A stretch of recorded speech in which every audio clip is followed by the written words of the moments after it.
जो सर पे रखने को मिल जाए नाल पाके हुजूर, तो फिर कहेंगे कि हाँ ताजदार हम भी।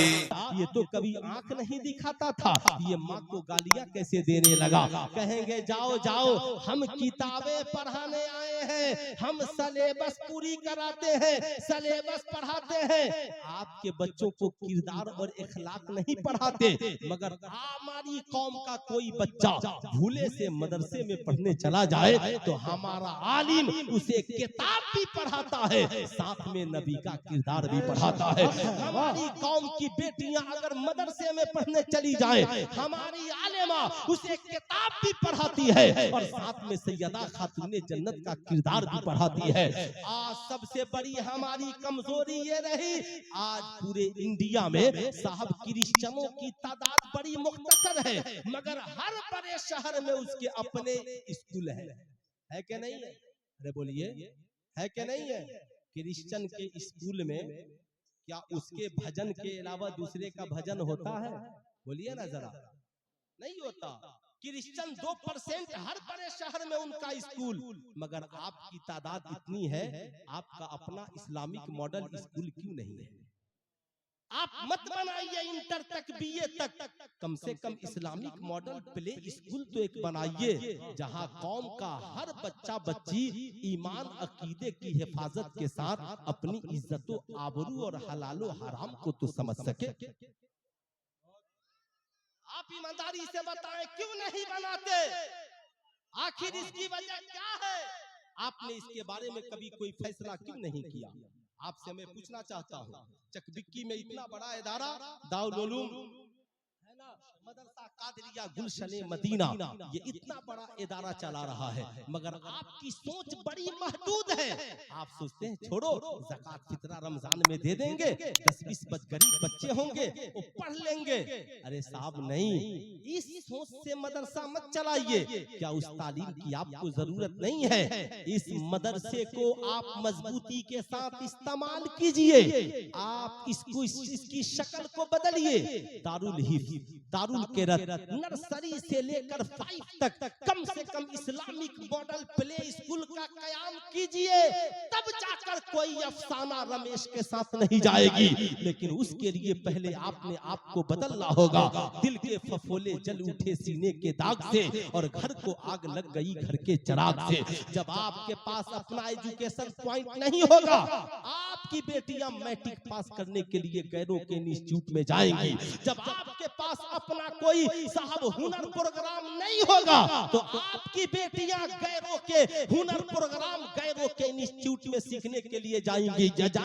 कहां गए हमारी कौम के अमीर? या आपकी दौलत किस दिन किस काम के लिए, जब हमारी कौम की बेटियों की इज्जत न बच सके?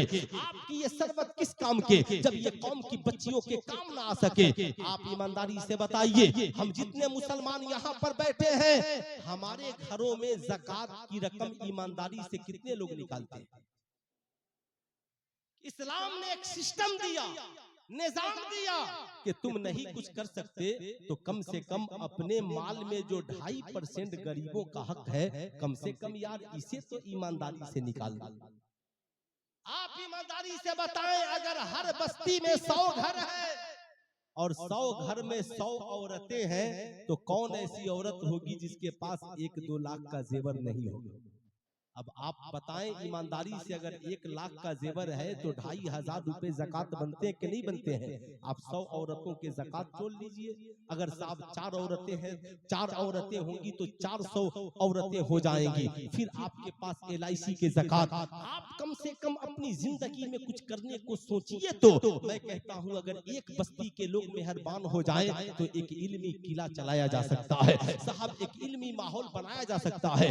आखिर हर घर से पैसे स्कूल कॉलेज में खर्च हो रहे हैं, मगर आपका अपना कोई इस्लामिक मॉडल स्कूल नहीं होता, आपके पास अपना कोई एजुकेशन पॉलिसी नहीं है। मैं कहूंगा इन उलमाए किराम के साथ और दानिशवराने कौम के साथ आपकी एक जहदी होनी चाहिए, और कौम की बच्चियों को कैसे बचाया जाए, कौम के नौजवानों को कैसे बताया जाए, इस मुल्क की सभ्यता और मोहब्बत भरा जो माहौल है, इसे बिगड़ने से कैसे बचाया जाए। हमें 2-4 कदम इसके लिए चलना होगा, हमें 2-4 कदम इसके लिए बढ़ना होगा।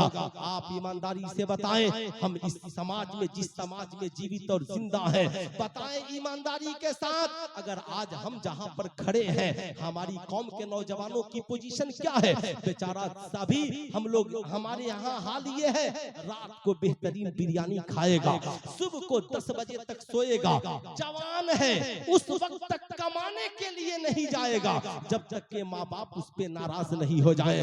जवानी सोकर गुजार देगा और जाकर बुढ़ापे में कहेगा मौलवी साहब ताबीज लिख दीजिए, कोई काम नहीं बनता है। मैं कहूंगा गैरों के मोहल्लों से गुजरो, पूरा खानदान सुबह के वक्त सड़कों पे दौड़ता हुआ नजर आ रहा है और आपकी औलाद सोई हुई है। इस्लाम ने कितना अच्छा फार्मूला दिया, ऐशा की नमाज पढ़कर सो जाओ और फज्र से पहले उठ जाओ। जो कौम ऐशा बाद सोए और फज्र से पहले उठकर नमाज पढ़कर दौड़ने वाली हो जाए, बताओ जिंदगी में उसे कामयाबी से कोई रोक सकता है? अरे बोलिए, ईमानदारी से कामयाबी से कोई रोक सकता है? ऐ नौजवानों, अपने मुस्तकबिल को टारगेट करो।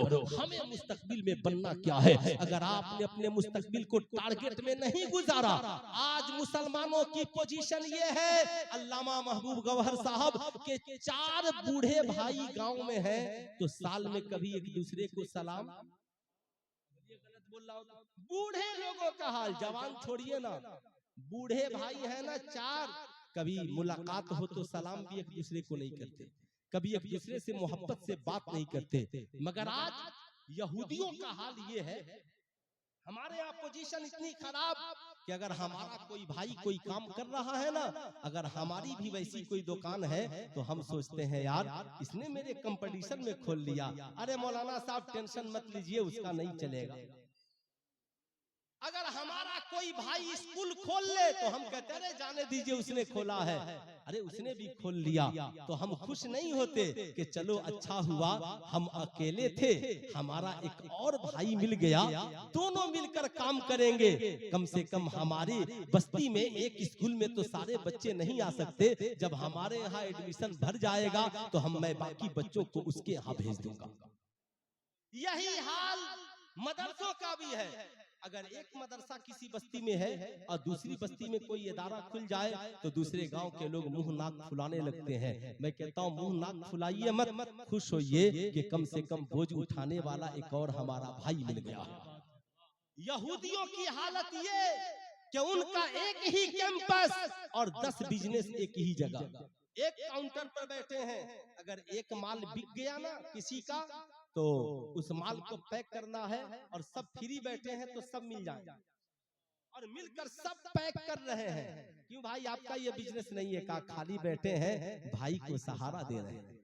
भाई को ये इखलाक तो आपका न था, ये किरदार तो आपका न था, आप दूसरे को सहारा देते, आप दूसरे की पोजीशन को मजबूत करते, आप दूसरे को तैयार करते। मैं आपसे कहूंगा नफरत की आंधियों को मिटाइए, मोहब्बत की आंधियों को चलाइए, इन मदारिस को मजबूत कीजिए, ये सोचकर मजबूत कीजिए। मदारिस होंगे तो आलिम पैदा होंगे, आलिम पैदा होंगे तो एक तहरीक चलेगी और तहरीक चलेगी तो समाज बदलेगा, हम बदलेंगे।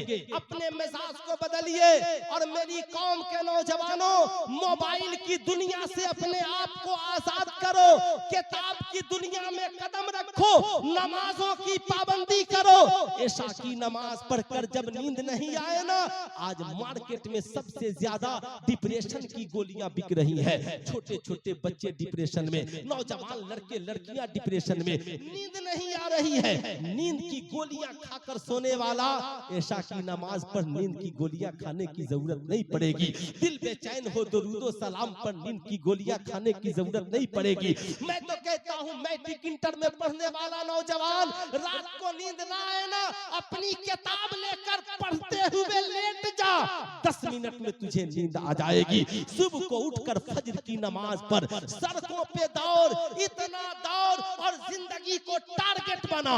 डॉक्टर बनना है लग जा, इंजीनियर बनना है लग जा, प्रोफेसर बनना है लोगों से मापदंड लेकर के लग जा। आज हमारी आदत ये भी बुरी है, हम बाप हैं, हमारे हमारे पास 2 औलादे हैं। मान लीजिए मेरा बेटा मदरसे में पढ़ता है, मैंने कहा चलो आ गया मदरसे से, मैंने कहा बाबू तैयार हो जाओ, अल्लामा महबूब गौहर साहब के घर चलते हैं। गए, कहा हजरत ये जरा मेरा बेटा है, मदरसे में पढ़ता है, जरा इसका जायजा लीजिए किस लायक है। आप कभी टेस्ट नहीं लेते ना, तो आप लें, जरूर लें। हजरत ने कहा हाँ ये लड़का पढ़ तो रहा है, ठीक है, ज़हीन है, ऐसा करे इसे ये पढ़ लेना तो हजरत मौलवी के बाद डीएलएड करा दे, इधर इसका रुझान है, बीपीएससी की तैयारी करा दे। उसके बाद ये लड़का शेर व शायरी की भी शौक रखता है, तो साहब इसे शायर भी बना दे। चलिए ये लड़का खिताबत का शौक रखता है, खतीब बना दे। ये लड़का लिखने का शौक रखता है, बना दे। आपका बेटा मैट्रिक में पढ़ता है, आपने कभी उसकी जांच कराई अपने किसी पढ़े लिखे नौजवान से? आप जो कामयाब है हमारी कौम का नौजवान, कभी आप अपने बेटे को उसके पास ले जाइए, जरा शहजादे देखिएगा इसकी मैथ में क्या पोजीशन है, जरा इंग्लिश में क्या पोजीशन है, जरा साइंस की क्या पोजीशन है, जरा देखिए तो क्या ये इंटर में साइंस लेने के लायक है, इंटर में मैथ लेने के लायक है, या आर्ट्स पढ़ने के लायक है?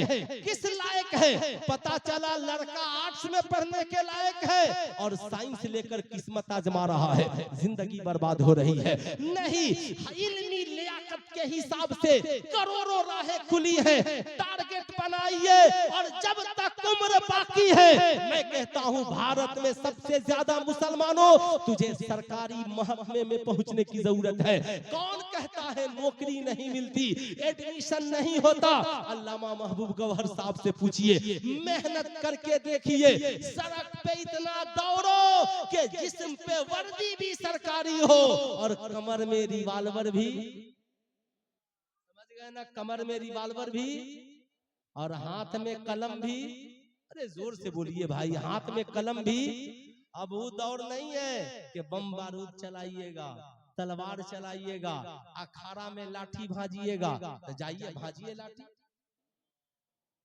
है ना? वो दौड़ नहीं रहा। महबूब गौहर साहब का नाम अखाड़ा में लाठी भाजने की वजह से। अरे बोलिए, अब तकरीर में क्या करूं, है ना? डॉक्टर फसीह साहब किबला है हजरत के इलाके के, इंडिया में इतने बड़े पोस्ट पर हैं, क्या वो मुहर्रम में तलवार भाजते थे? बोलिए ना ईमानदारी से, मुहर्रम में ढोल बजाते थे? नहीं, क्यों? आपसे मैं पूछना चाहता हूं, हुजूर ताजुश शरिया को पूरी दुनिया ने माना, ताजुश शरिया के हाथ में तलवार थी या बरेली के रजा का कलम था? अरे बोलिए ना, क्या था? ऐ नौजवान बता, तेरे हाथ में क्या होना चाहिए? कलम। हाथ उठाकर बोले हाथ में क्या होना चाहिए? पूरा मजमा हाथ उठाकर बोले हाथ में क्या होना चाहिए? कलम। एक हाथ में कलम और एक हाथ में किताब। मगर हाल क्या है, कितने नौजवान हाथ उठाए, कलम क्या पहनेगा, इसके हाथ में तो सिखों का कड़ा है। कितना जमीर आपका गिर गया। सरकार की सुन्नत सजाने में शर्म आती है और कड़ा पहनने में कोई शर्म नहीं आती। शबे बरअत की रात आने वाली है, बस